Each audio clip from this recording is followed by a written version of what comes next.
Conseil national des droits de l'homme de Côte d'Ivoire, CNDH, a été accrédité au statut A de l'Alliance mondiale des institutions nationales pour la protection des droits de l'homme. Dans cette édition, nous plancherons sur la signification et l'implication de la mise sous tutelle de la FIFA par la FIFA. Bonsoir, merci de suivre le 19h sur RTI2. Le Conseil national des droits de l'homme, CNDH, de Côte d'Ivoire a été accrédité au statut A de l'Alliance mondiale des institutions nationales pour la protection des droits de l'homme. Cette accréditation a été rendue publique ce lundi à Genève, en Suisse, par le Conseil des droits de l'homme de l'ONU. Quel est son sens et ses implications? Des réponses avec Antoine Bassa. C'est une reconnaissance internationale qui vient consacrer 4 années de travail de l'instance en charge de la défense des droits de l'homme en Côte d'Ivoire. Le Conseil national des droits de l'homme a été accrédité au statut A de l'Alliance mondiale des institutions nationales pour la promotion et la protection des droits de l'homme.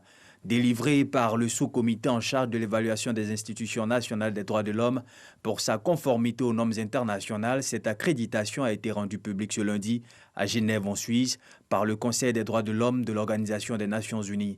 Une satisfaction pour la présidente de l'institution. J'accueille ça avec une très grande satisfaction. Désormais, le Conseil national des droits de l'homme va prendre part de plein droit à toutes les réunions aux Nations Unies, à New York, à Genève. Dernier niveau d'évaluation des institutions en charge des droits de l'homme par l'Organisation des Nations Unies, le statut A obtenu par le CNDHCI est le fruit du respect de certains principes clés. Pour être accrédité, il faut avoir une bonne loi qui est conforme aux principes de Paris ou à la résolution des Nations Unies qui initie les institutions nationales des droits de l'homme. Il faut avoir l'indépendance, il faut avoir l'autonomie financière et il faut que l'institution marque un dynamisme continu sur le terrain au bénéfice des populations. Avec ce statut, la Côte d'Ivoire pourra désormais prendre part aux rencontres internationales et régionales, exécuter des missions officielles des Nations Unies, appartenir à l'Alliance mondiale des institutions des droits de l'homme, de nouvelles responsabilités que le Conseil est prêt à assumer. On est suffisamment outillés parce que les personnes qui animent l'institution sont rompues à la thématique. Nous avons des personnalités à compétences plurielles qui planchent sur tous les cas de violation, tous les cas d'atteinte aux droits de l'homme pour lesquels nous sommes saisis. Et c'est avec efficacité que nous donnons suite aux saisines des populations. Construire un institut de formation conforme aux principes internationaux pour faire de la Côte d'Ivoire le carrefour des droits de l'homme, tel est aujourd'hui le principal projet du Conseil national des droits de l'homme. Après des affrontements à Guézon, non loin de Dioko et dans l'ouest ivoirien, le ministre de la Réconciliation, Kouadio Konan-Bertin, s'est rendu à Guézon pour apporter aux populations la compassion du gouvernement. Des rencontres avec les communautés, les élus et cadres, ainsi qu'une visite de site sont au programme. Nous retournons au Conseil national des droits de l'homme de Côte d'Ivoire. C'est le servi de cadre à une séance de plaidoirie, celle de l'Association nationale des sourds de Côte d'Ivoire, qui se prononce en faveur de la reconnaissance de la langue des sourds. On en parle avec Antoine Bassa. C'est à la salle de conférence du Conseil national des droits de l'homme qu'ils se sont donné rendez-vous ce mardi matin pour faire entendre leur voix. Les membres de l'Association nationale des sourds plaident pour la reconnaissance de la langue des signes en Côte d'Ivoire. Nous voudrions appeler toutes les autorités ivoiriennes à la reconnaissance officielle de la langue des signes utilisée en Côte d'Ivoire.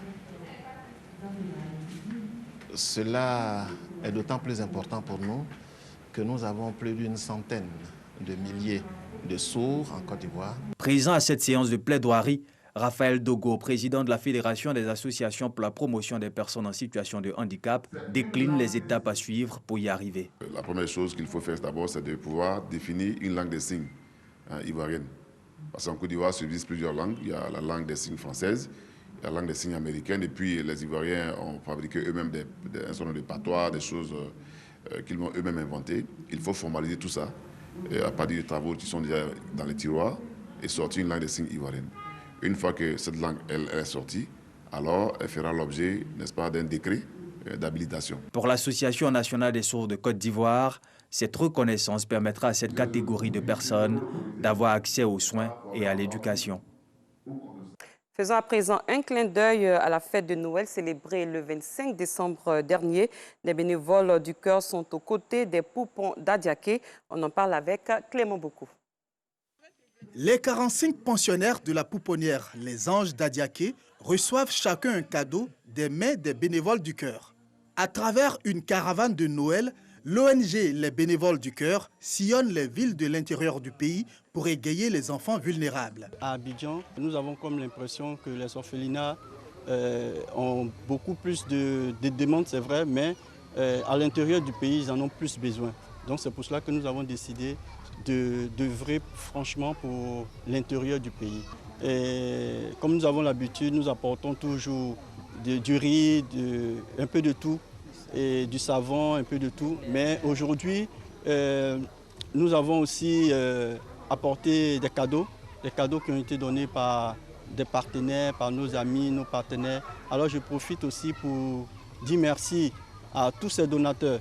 Créé en 1981 par les sœurs missionnaires italiennes, l'établissement accueille aujourd'hui une diversité d'enfants. Au nom de la tradition en pays Agnès Nzima, le 10e enfant était rejeté, il était considéré comme un porte-malheur. Alors nos sœurs, dans cette réalité, se sont senties touchées et elles ont mis sur pied cette structure pour pouvoir épargner la vie de ces enfants. Les premiers pensionnaires étaient les 10e, mais de nos jours, cette réalité est tout autre. Aujourd'hui, nous accueillons les cas d'abandon, les orphelins, orphelines et les cas sociaux. Je suis très heureuse en ce jour, les bénévoles du cœur nous rendent visite. Après Adiaké, les bénévoles du cœur entendent poser leurs valises à Boaké, toujours pour apporter la joie aux tout-petits. Direction la commune de Port-Bouët où s'est tenue la 3e édition de la journée des enfants du quartier Abattoir. Une journée pour célébrer les enfants en cette période de fête, mais aussi pour inviter les parents à s'impliquer dans le suivi scolaire des enfants, comme nous l'explique Antoine Bassa. Nous sommes à la 3e édition de la journée des enfants du quartier Abattoir dans la commune de Port-Bouët. Une journée initiée par le Parlement des enfants de Côte d'Ivoire, conseil communal de Port-Bouët, secteur Abattoir. Objectif, promouvoir les droits et devoirs de ces enfants. En plus de permettre aux enfants d'Abattoir de passer cette fin d'année dans la joie et le bonheur, cette 3e édition vient pour sensibiliser nos parents sur l'importance de l'implication dans le suivi scolaire des enfants que nous sommes. Cette cérémonie, marquée par une forte présence des enfants, a été l'occasion pour eux d'inviter les parents à plus de responsabilités. Je veux dire en même temps à tous les parents que soutenez vos enfants et je vous dis de les écouter. Respectez les droits de les enfants, respectez tout ce qu'on vous dit. Et je suis très heureuse de venir à cette fête des enfants. Message bien perçu par les parents présents à cette cérémonie. Il est très important de promouvoir le droit des enfants pour savoir ce que l'enfant veut dans la vie. Il faudrait que l'enfant lui-même sache ce qu'il veut dans la vie et quels sont ses droits qui lui reviennent et qu'est-ce qui doit lui être légué comme condition de vie pour l'avenir. Il faut suivre ton enfant à l'école pour qu'il réussisse. Voilà. Aujourd'hui, nous constatons qu'il y a trop d'enfants de la rue. Donc c'est important qu'on encadre les enfants et qu'ils deviennent quelque chose d'humain. Cette année, la journée des enfants de l'abattoir est placée sous le thème « Implication des parents dans le suivi scolaire des enfants ». Pour Souleymane Ouattara, parrain de la cérémonie, anciennement président du Parlement des enfants, les parents ont pour mission de guider les parts de leurs enfants. La place des parents est très importante dans la préparation de la vie de l'enfant. Les parents doivent s'impliquer dans ce processus-là. Lorsqu'on quitte au travail, lorsqu'on arrive à la maison, il est important pour nous de jeter un coup d'œil. Qu'est-ce que l'enfant a fait réellement à l'école, afin de pouvoir permettre à ces enfants-là d'être les meilleurs demain.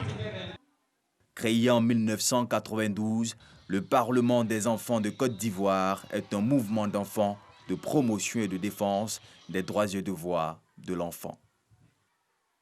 La FIFA, Fédération internationale de football association, a décidé de placer sous la tutelle la Fédération ivoirienne de football, FIF.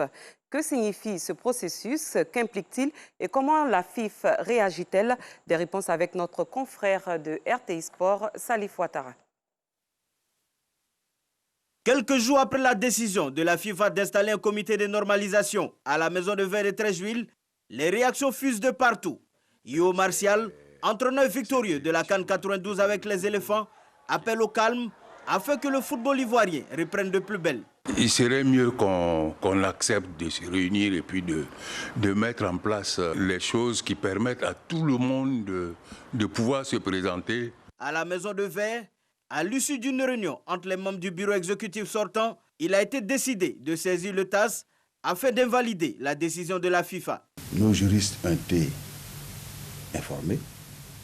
Ils sont en train d'étudier le dossier dans tous les sens et faire en sorte que la solution la meilleure soit trouvée.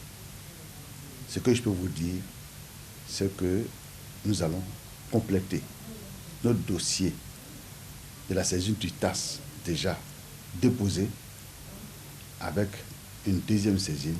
Le foot ivoirien, sous administration provisoire, les présidents des clubs et les joueurs du championnat national se posent de nombreuses questions quant à l'issue de cette crise. Aujourd'hui, c'est le football qui perd. Depuis le mois de mars, depuis le Covid-19 qui a arrêté notre championnat, et depuis moi en tant que président du club, j'entretiens mes athlètes, mes employés depuis le mois de mars jusqu'à ce jour, et c'est un coût énorme sans compensation. Lancé en août 2020, le processus électoral à la FIF a été gelé par la FIFA pour mésentente au sein de la commission électorale avant que des auditions n'interviennent. Dernier acte de ce long feuilleton, la mise en place d'un comité de normalisation par la FIFA pour réorganiser le processus électoral à travers la révision des statuts et du code électoral de la Fédération ivoirienne de football. Et l'artiste malien surnommé le prince de la Kora, Sidiki Diabaté, a été libéré ce mardi 29 décembre. Il était placé sous mandat de dépôt et incarcéré à la prison centrale de Bamako depuis le 24 septembre dernier. Sidiki Diabaté est accusé de violence et séquestration par Mamacita Sow, une ancienne compagne. Le grand couturier français Pierre Cardin est décédé à l'âge de 98 ans ce mardi. Le styliste pionnier du prêt-à-porter est décédé à l'hôpital américain de Neuilly, dans l'ouest de Paris. La marque de ce fils d'immigrés italiens est présente dans plus de 100 pays. Le couturier est l'un des Français les plus connus au monde. Cette édition est terminée. Merci d'avoir été des nôtres. Très bonne soirée. À très bientôt.